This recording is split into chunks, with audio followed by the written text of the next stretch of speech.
So while we're waiting, I'll introduce Ben Hunkler, who is our communications manager at the Ohio River Valley Institute.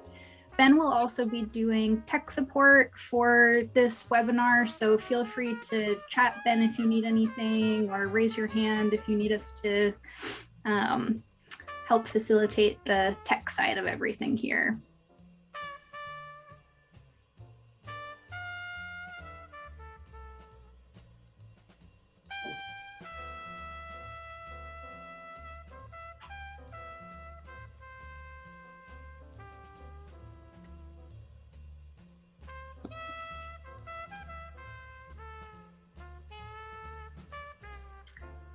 All right.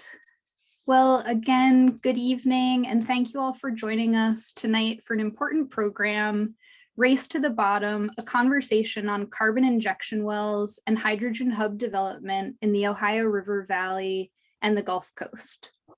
My name is Joanne Kilgour, and I'm the Executive Director of the Ohio River Valley Institute. Just a couple quick notes as we begin. Again, we will be recording the first part of this presentation, during which we'll hear presentations from our speakers, and then we're going to stop the recording so that we can open the event to more of an informal discussion with an opportunity to ask questions, share experiences, and connect about the issues that we're speaking about this evening. We've also enabled closed captions for this webinar, so they're available by selecting the live transcript button at the bottom of your screen. So in addition to myself and Ben, tonight we're honored to be joined by James Eiskamp, Senior Attorney in the Fossil Fuels Program at Earth Justice, where he focuses on challenging new gas and petrochemical infrastructure in the Appalachian Ohio River Valley. In addition, we're joined by Monique Harden, the Assistant Director of Law and Policy and the Community Engagement Program Manager at the Deep South Center for Environmental Justice. Ms. Harden has more than 20 years of achievements in the practice of law and has helped predominantly African-American communities win significant environmental justice victories in the Gulf Coast region. We're so honored to have you with us this evening. So I want to start with just a few quick remarks, and then I have some slides to share that just help set the stage for the development or proposed development of hydrogen and carbon capture in the region. And again, we know that people are coming from all different experience levels, so some of that might be a repeat for you. And so just bear with me, I'll try to be as quick as possible. So the Gulf Coast, much like the Ohio River Valley, has been the target of dirty energy and industrial development that disproportionately impacts the most vulnerable in our communities. Our regions are often positioned by industry as competitors in a race to the bottom, a dynamic that's currently playing out in this national push to develop hydrogen hubs and ramp up carbon capture, use, and sequestration infrastructure. Though the presentations and the discussions that will follow tonight and our ensuing discussion, we hope to foster a different regional dynamic, one of mutual support and shared learning. So as we get started, I want to provide some background and context, and then I'll hand things off to James and Monique. So Ben, if you wouldn't mind pulling up my slideshow.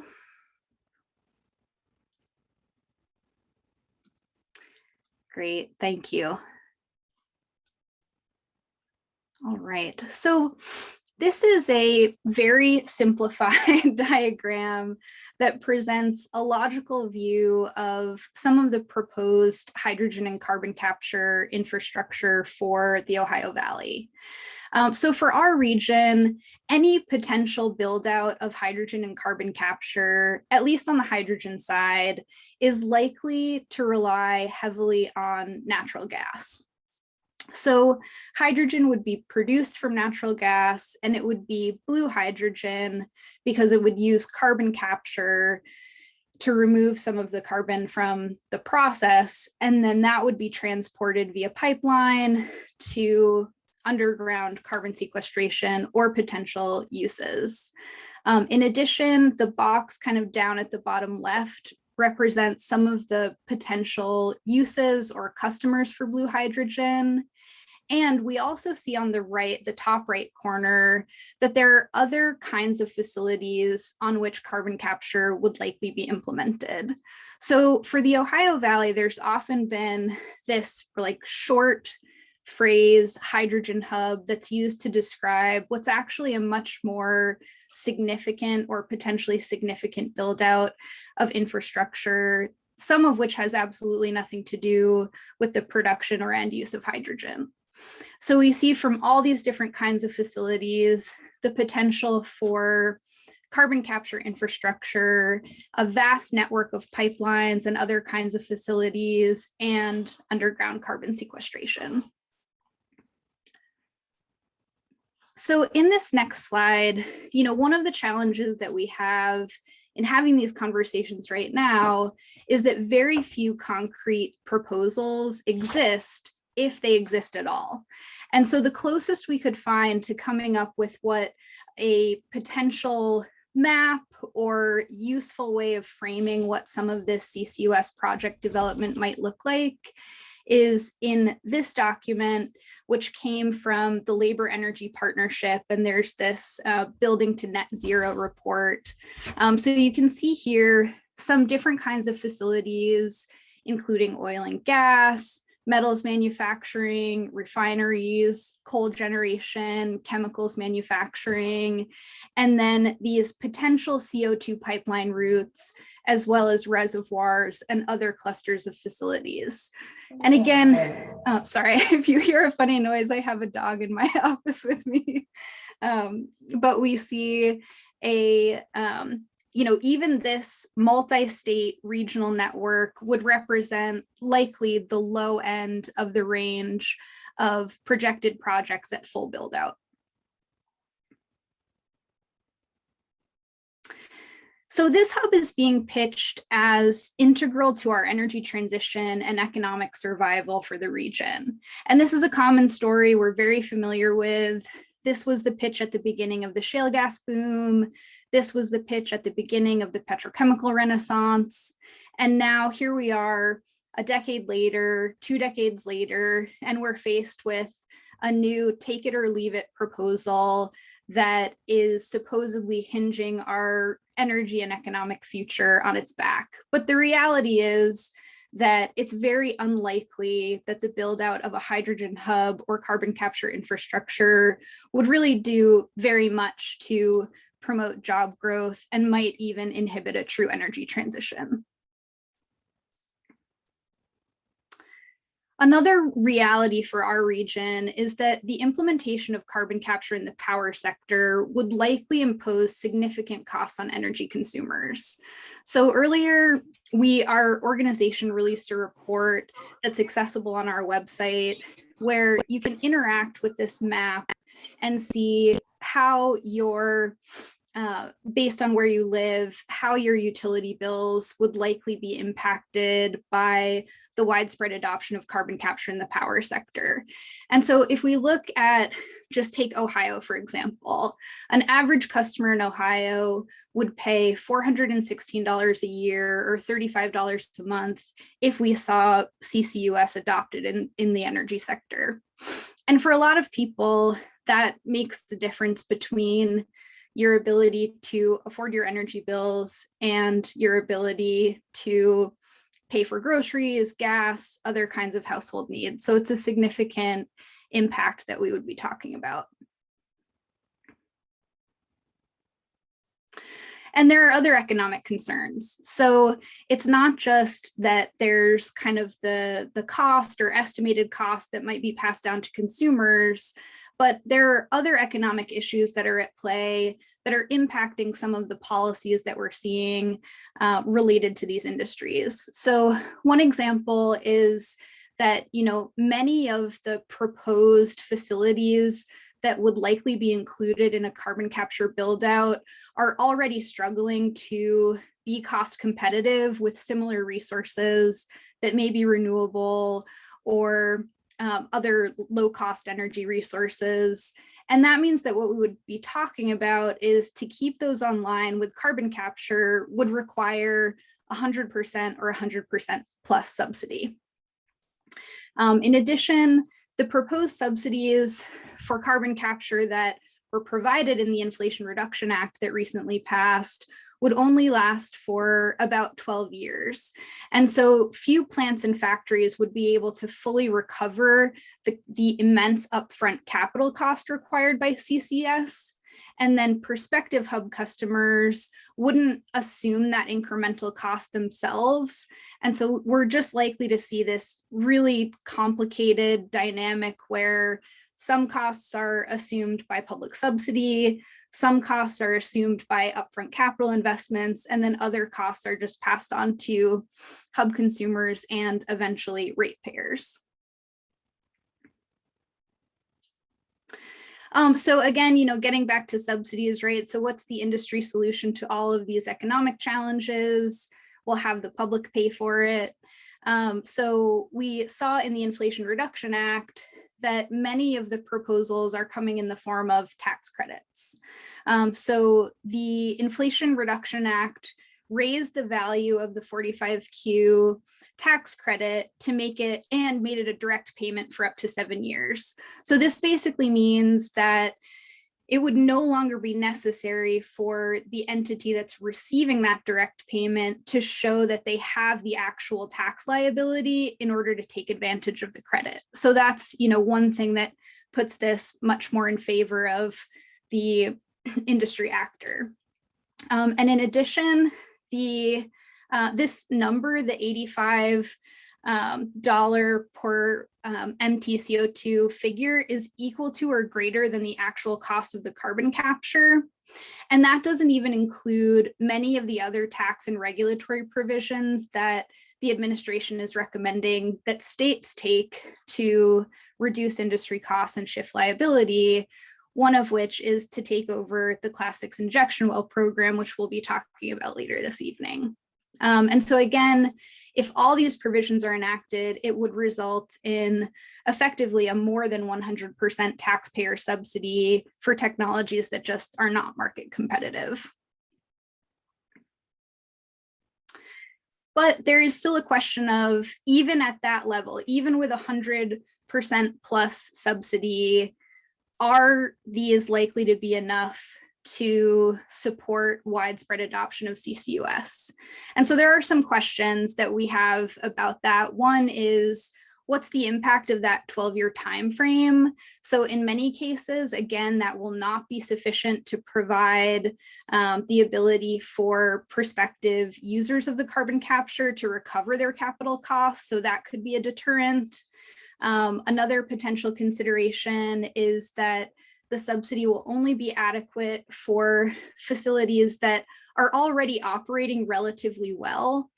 And also the CCUS technology just isn't ready right now for this kind of widespread adoption. And so by the time it is, some of the facilities that are being proposed to be part of this build out may have already retired or may be a non-issue. So those are just some of the financial dynamics. And as we mentioned, there are other state and regional policies that have been proposed to help facilitate this build out. And we've been seeing state legislation and regulatory programs introduced to try to kind of roll out the red carpet or make it easier for CCUS deployment to take place. So these two slides come from a document that was released in June of 2021 by the Council on Environmental Quality. And this was their report to Congress on CCUS. And the previous slide goes through just a host of some of the things that have been proposed as potential regulatory options or non-tax incentives that states could undertake. And some of this we are starting to see already introduced in our region. So low carbon fuel standards or alternative fuel standards, declaring carbon dioxide storage to be in the public interest, clarifying ownership laws like the pore space discussions that are taking place, and then also looking at potentially shifting portfolio standards. Like in Pennsylvania, we have an alternative energy portfolio standard, but looking like, shifting some of these to more accommodate CCS and make it more profitable. And then again, for finally getting to the topic of our conversation this evening, another element of that is the proposal for states to move forward with Class 6 injection well primacy. So James is going to speak more to that issue, what that means, how that's playing out in our region and beyond. And so with that, James, I'll pass it over to you. Thanks, Joanne. Yeah, thanks everyone for coming. So I also have some slides to help with this presentation. And Ben just has to enable me to share my screen. There we go. You should be good now, James. Yeah. Yeah.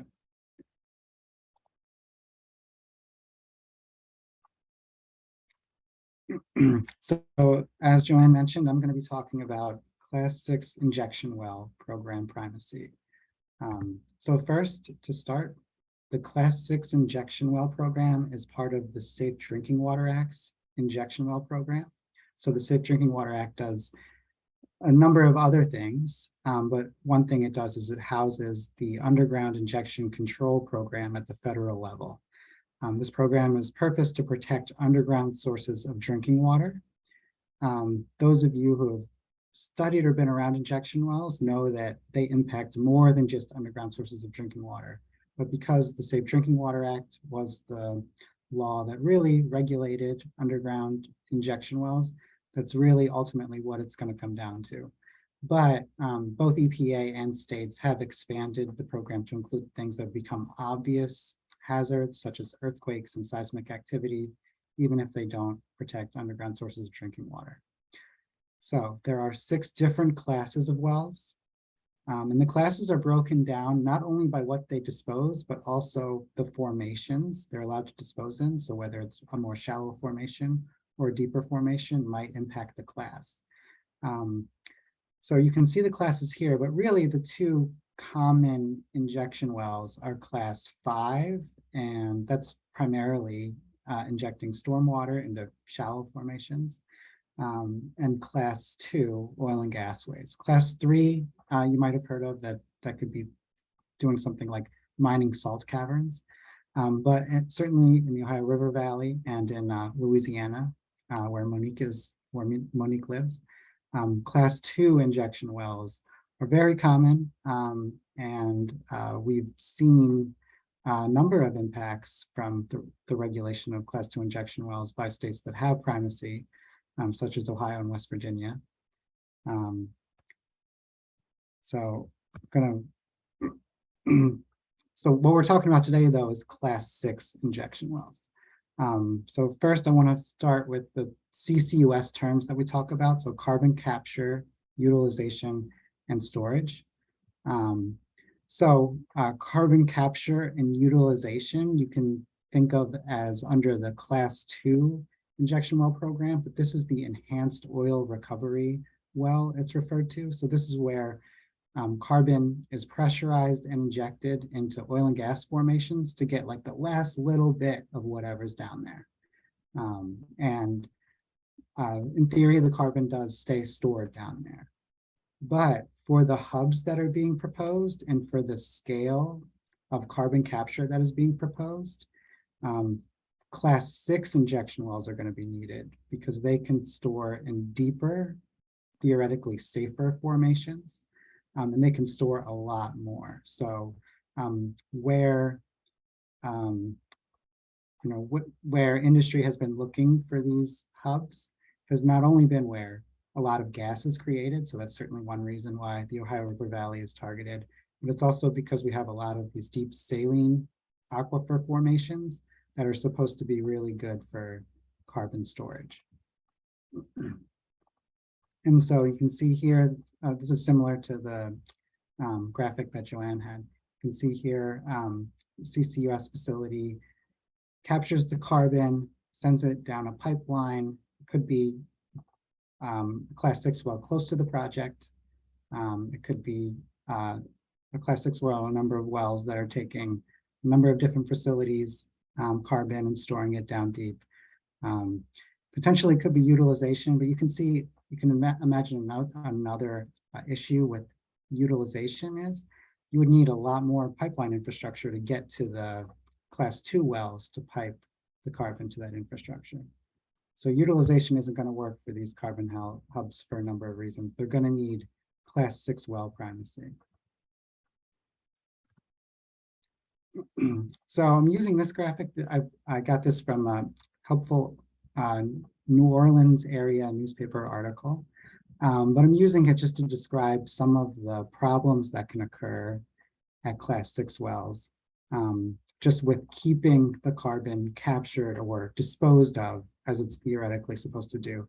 So the nature of the carbon being disposed is that it tends to migrate upward. It wants to move upward. That's part of why it's good for the utilization process to get the last oil and gas constituents out of a formation. Just by its very nature, it's going to try to find its way back up. And you can't perfectly see the formations that it's being injected into, so they could already have some fissures or fractures in them. They could already have some pathways in them that allow for upward migration. Certainly injecting the carbon could increase any fractures or fissures and cause pathways for carbon to migrate. If there's any abandoned wells nearby, those are conduits for carbon. We've seen that a lot with oil and gas waste already. And just the nature of abandoned wells, the state doesn't know where they all are. So in Ohio, it's predicted upwards of 100,000 abandoned wells, much more for Louisiana, I've recently learned, and West Virginia as well, tens of thousands of abandoned wells. Just the nature of carbon capture, it's already, there are a lot of potential issues with just keeping the carbon underground for thousands of years, like what is supposed to happen with this carbon long-term storage and disposal.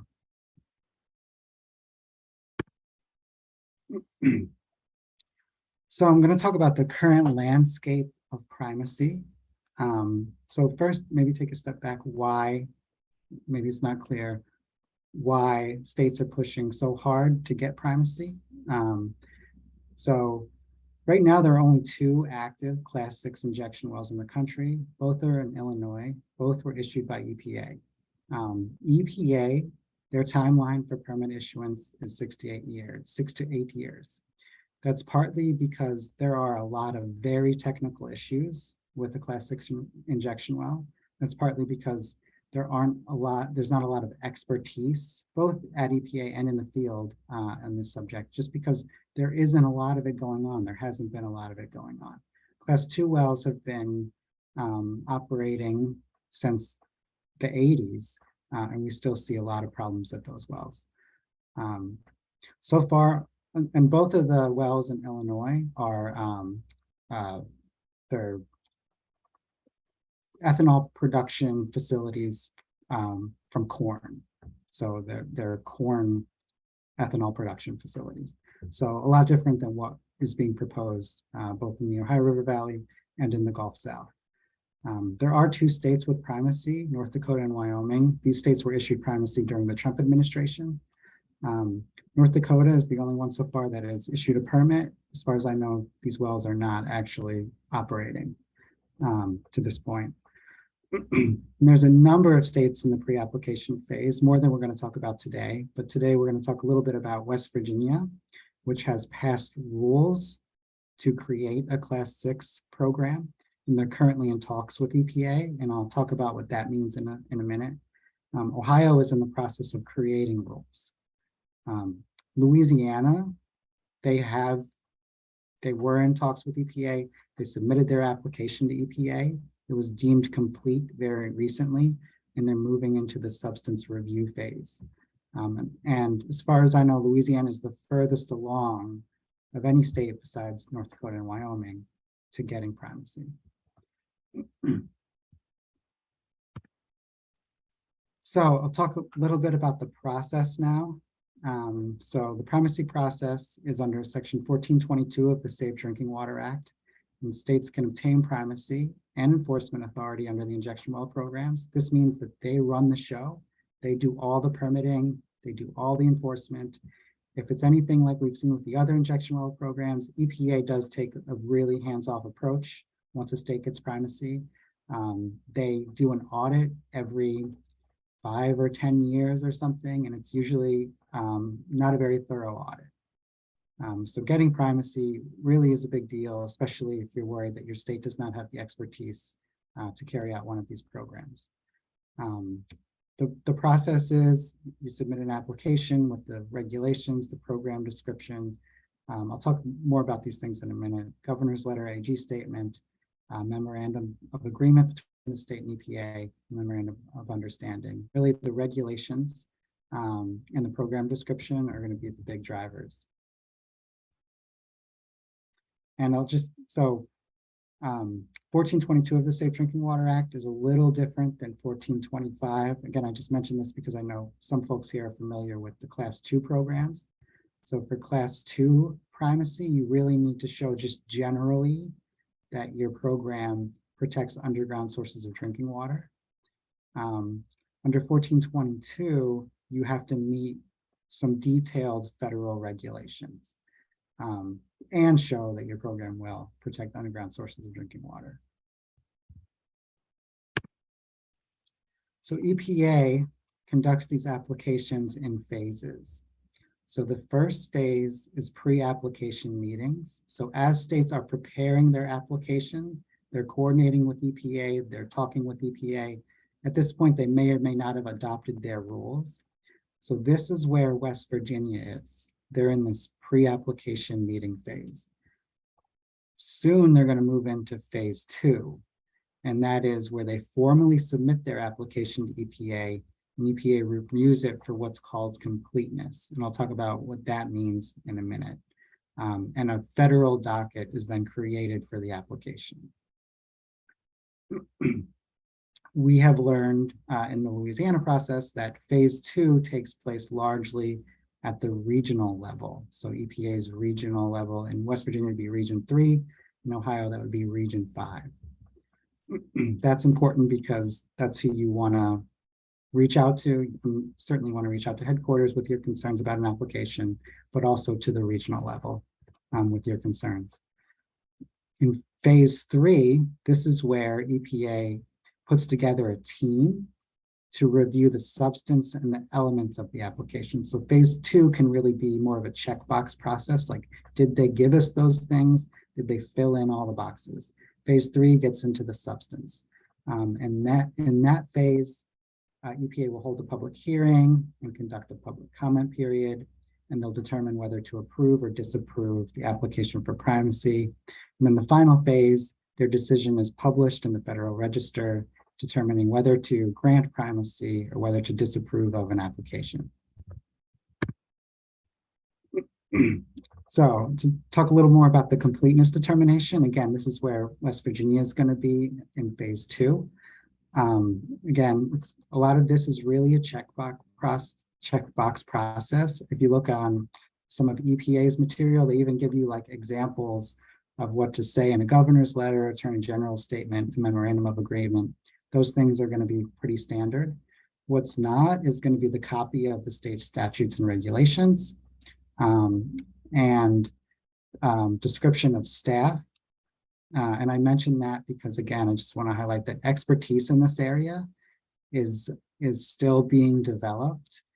There's a lot of pushback to be had that current state staff that just runs, their class 1 through 5 injection well programs do not have the expertise to carry out one of these class 6 programs.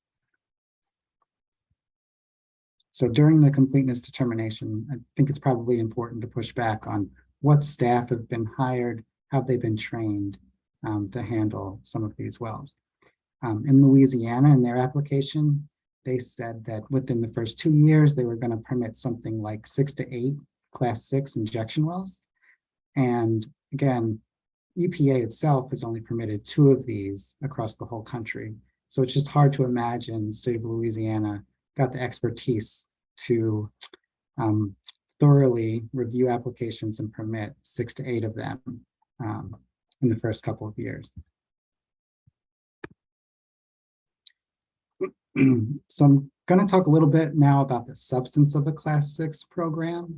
This will be, after phase 2, really where Louisiana is now in phase 3, where EPA is supposed to be reviewing the substance and where the public can submit formal comments on the substance of a Class 6 primacy program that goes into the record in the docket.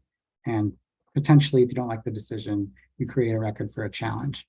And I'm highlighting here on these slides the differences between a Class 6 program and any other injection well program.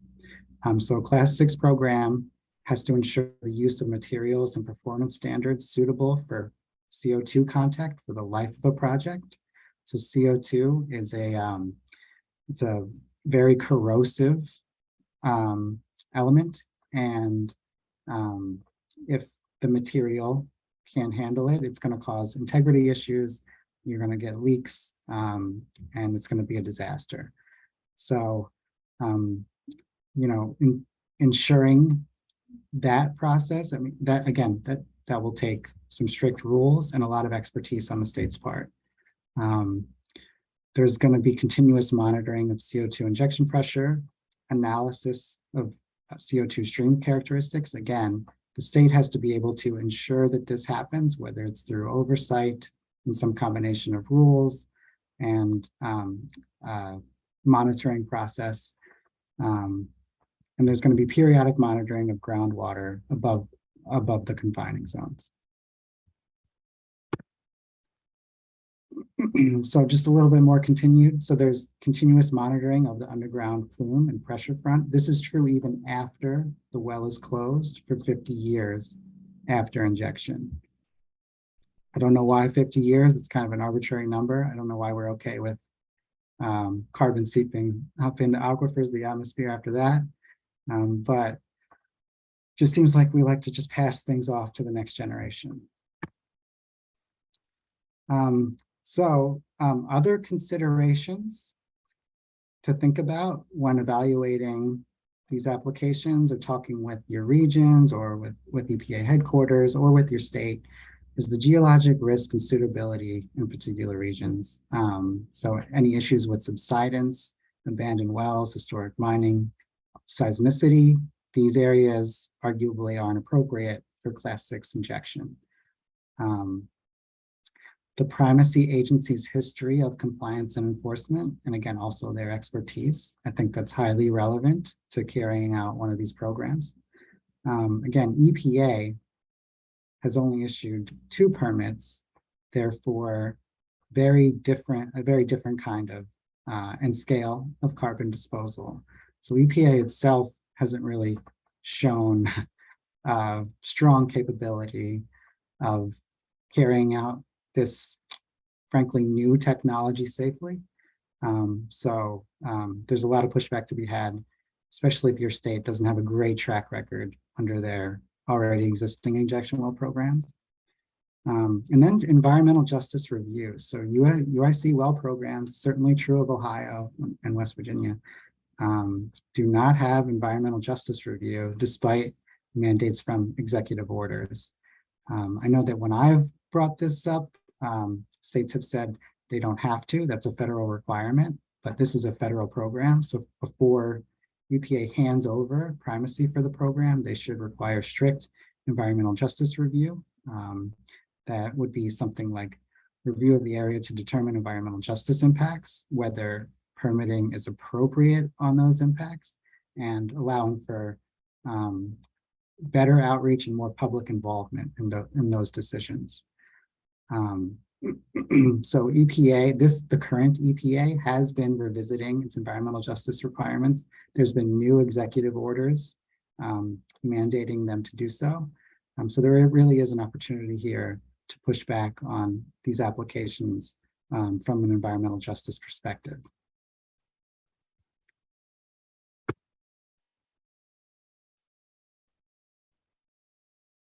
So I think that's it. I'm not exactly sure how to stop sharing my screen.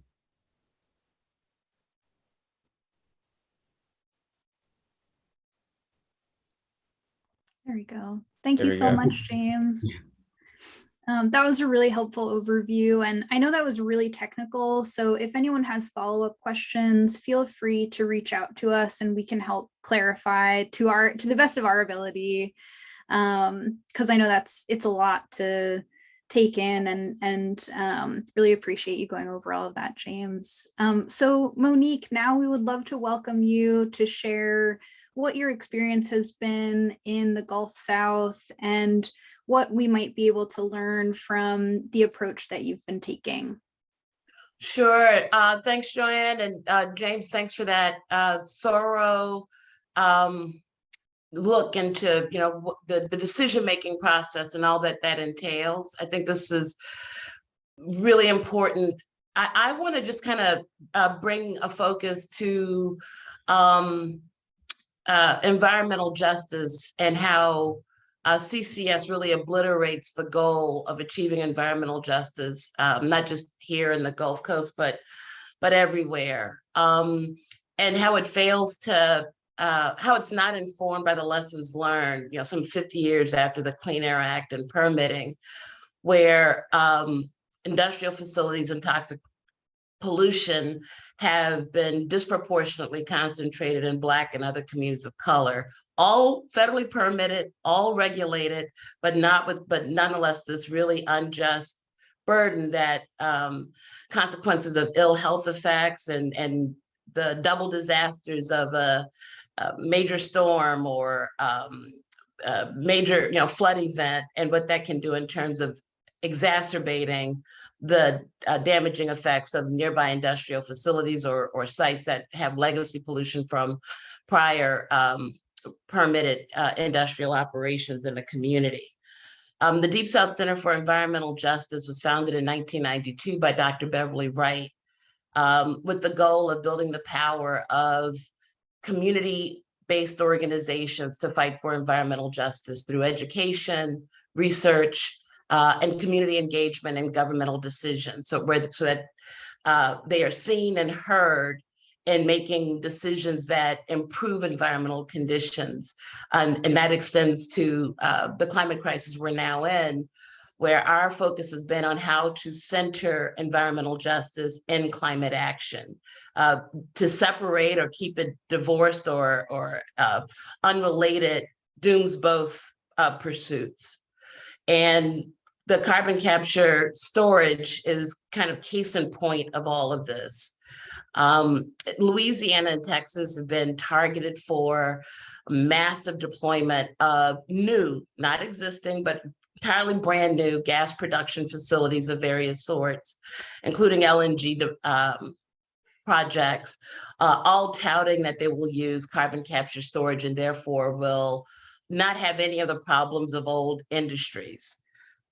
In the course of educating ourselves about whether or not that's truthful, we really came smack up against the promotion of carbon capture by federal departments like the Department of Energy without any scientific basis for the promotion. And in the course, and without that scientific basis, really denying all of us basic right to know, what is this? What are the risks? Does it even work? And what we find is that it doesn't work and it's highly risky. And we're talking about it in terms of environmental health and safety risks. One of the I think it was Joanne that laid out the kind of the 3 parts of a carbon capture storage process, where there's, and we're not talking about direct air capture, but looking at the idea of collecting or capturing carbon dioxide from an industrial facility, putting it in this state where it can move like a fluid through a pipeline, and then from there be injected for waste for permanent disposal underground. Our questions were, what are the regulations with regards to the capturing of carbon dioxide from industrial facilities? There are no regulations. What are the safety regulations with regards to pipeline transport, knowing that carbon dioxide, let me back up. So with regards to the industry, it could mean that you can have within a carbon dioxide capture other chemicals of concern, toxic pollutants, cancer-causing chemicals also being taken from that industrial facility. And does the capture at a facility create risks of spills or leaks?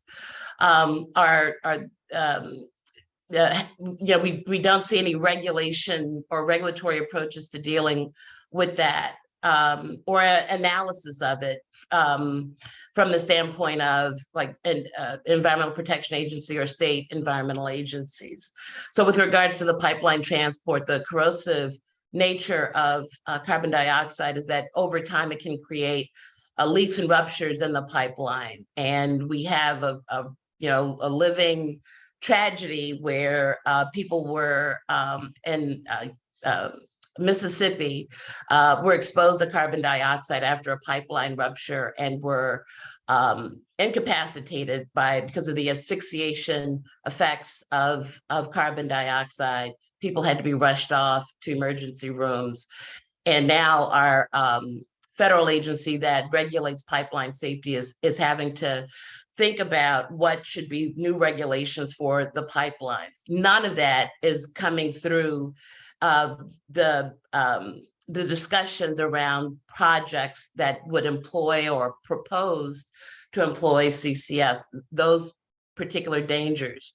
And then I think James, went over the what's the risks that are there with regards to the potential for groundwater contamination, earthquake effects of this corrosive carbon dioxide, breaking down rock formations below ground, and not staying put.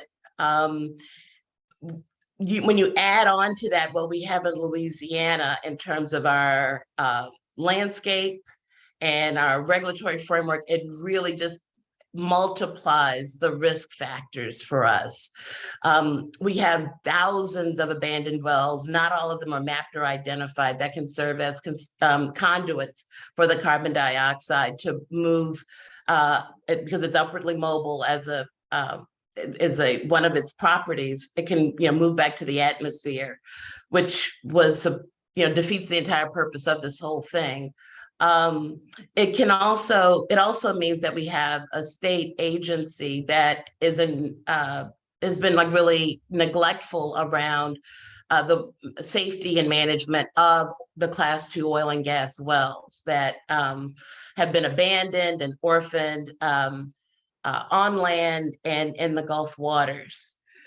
So it's called the Louisiana Department of Natural Resources. It is this entity that is seeking approval from the Environmental Protection Agency that would allow it authority to permit carbon capture storage projects in the state. And they've really done a bang up job with regards to other Class 1, especially oil and gas wells that are just a tremendous problem in the state. And the department has a record documented by our Louisiana State Legislative Auditor of failing to adhere to and comply with existing federal laws, state laws, and regulations. And doing this in a way where there's a pattern of that doesn't get remedied or corrected. So this is the department that wants to be in charge of this really, hyper technical, very risky project that really has very little in the way of safeguards at the outset. The other piece I wanted to mention about the Department of Natural Resources is that in its application, some of the more substantive, significant parts of administering a permitting program for CCS, it actually leaves to contractors who in the application go unnamed, and it's not really clear exactly what they would be doing to manage those parts of the program, from the monitoring at the injection site to maintaining the integrity of the wells that are there for underground storage. You added to this is, I think, an indirect acknowledgement on the part of companies that they understand the risks all too well. And have lobbied our Louisiana State Legislature to pass a law that would remove liability from them and shift it to all of us, the public, for problems that might come up with regards to carbon capture storage project. So they get all of the money, all of the tax breaks, all of the tax incentives that they can get, $85 for a metric ton. And some of these projects are talking about 5 million metric tons, but they want none of the, and for for this job, they want to walk away from any of the risks and leave it on the shoulders of, people in a state that is, y'all know, we're at the bottom of the country when it comes to things around, the social determinants of health, our economic well-being, income, health. It's, so we have the least capacity to be able to get our arms around this kind of problems that would sure to come up with carbon capture storage. With regards, so with all of this being said, it was, incumbent on us at Deep South Center, as well as many other organizations. In excess of about 20 organizations in Louisiana that have come together as a coalition. And so we meet twice a month. We develop strategies. We work together to implement those strategies. We share information, discuss new developments, et cetera, et cetera. Just the kind of typical way a coalition works. But this is all really focused on stopping carbon capture storage in the state. And for that, the primacy application of the Department of Natural Resources is our main target. One of the first things we did as a coalition was draft together, and prepare collectively a letter to the EPA administrator at Region 6 that went through all of the kinds of concerns I just laid out in very detailed fashion, and invited the administrator to meet and discuss with all of us these concerns and getting more information about how the region, the regional office of EPA, it's the EPA Region 6 and based in Dallas, the responses to the shortcomings that we saw and the serious risks that we see with regards to these carbon waste projects. And so there have been some meetings between the administrator and members of the coalition. I'd love to share the letter that we sent to Administrator Region 6. It might be helpful if you might want to consider doing something like that for engaging your Region 5 administrator. We would definitely encourage you all to do that, as well as make sure that you're keeping the Office of Water at EPA headquarters CC'd and copied, and maybe have a direct engagement with that office that's right now run by Radhika Fox. There's also an Office of Land and Emergency Management that has some groundwater protection responsibilities. That's also at headquarters. And then there's also an environmental justice office and policy offices as well.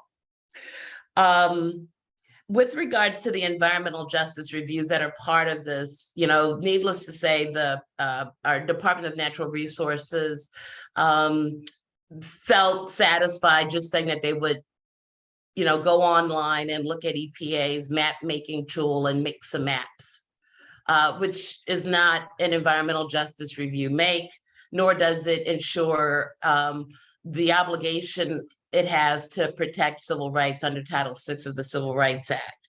And so I think with regards to the environmental justice reviews, it's important to like really connect it with civil rights protection and the federal obligation that is there for all delegated state agencies receiving federal monies to ensure that not one penny is used in a way that could result in racial discrimination or any other form of discrimination based on color or national origin or the protected areas under the law of Title VI.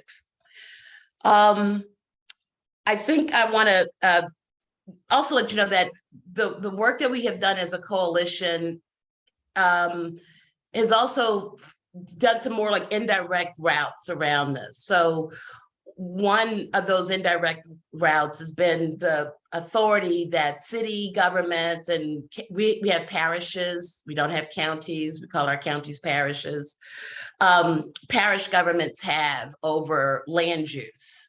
And so right now, the city of New Orleans has a resolution prohibiting the deployment of carbon capture storage anywhere in the city.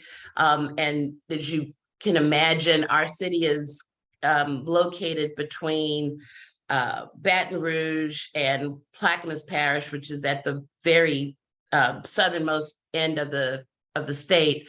And that pathway between Baton Rouge and Plaquemines with New Orleans in the center is infamously known as Cancer Alley. And it's also a place where we can expect that there would be a lot of pipeline routing. And so being able to have a city of New Orleans to say, not here, no infrastructure for this deployment of carbon capture storage projects will take place goes in a long way. There's recently news that another parish has actually called for a moratorium of sorts for a 1-year period so that they could on CCS projects or proposals to allow time for assessing, analyzing, and just researching like what is this and what are the risks that it poses for the people living in that parish. And we're hoping that will grow. That the more cities and parishes that get on record saying not here can have another effect of blocking that CCS deployment that right now is kind of on the horizon here in Louisiana. We have about 12, last time I checked, about 12 entirely new gas production projects on the slate that are seeking all of the tax breaks they can get their hands on, but to build new fossil fuel burning facilities that will have this kind of fig leaf of a CCS project attached to it. Let's see.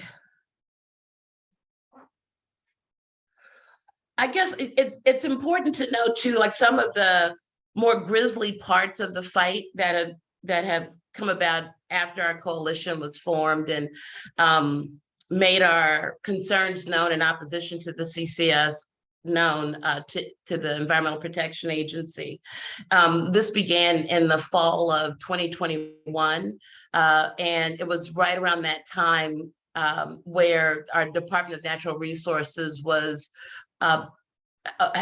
predicting that it would get its primacy approved. And so we're now venturing into fall of 2022, a year later, and they haven't gotten the approval, and they're still kind of in this process. And the real work is going to begin on the substantive areas, as James laid out. But in the course of that, EPA the region office putting a hold and to consider the concerns that we raised, meet with folks, I guess check in with DNR, I presume, and figure out like how does the region ensure groundwater protection, environmental justice, environmental health and safety with regards to CCS, that our US Senator threatened the Biden administration to put a hold on EPA appointees until if they held back on the approval process. And that didn't stop the EPA from continuing to move on the path that it was on. But it's out there that we, just to share that real, you know, reaction to people saying we have a right to know, we have a right to be safe, we have a right to health. What that response was like. And then I think I've covered everything I wanted to check in with you all about. And yeah, I'm looking forward to discussion. Thank you. Thank you so much. It's really, really wonderful to hear your perspective and also to learn from how you've been approaching the issue. So now I think, Ben, if we could stop the recording, but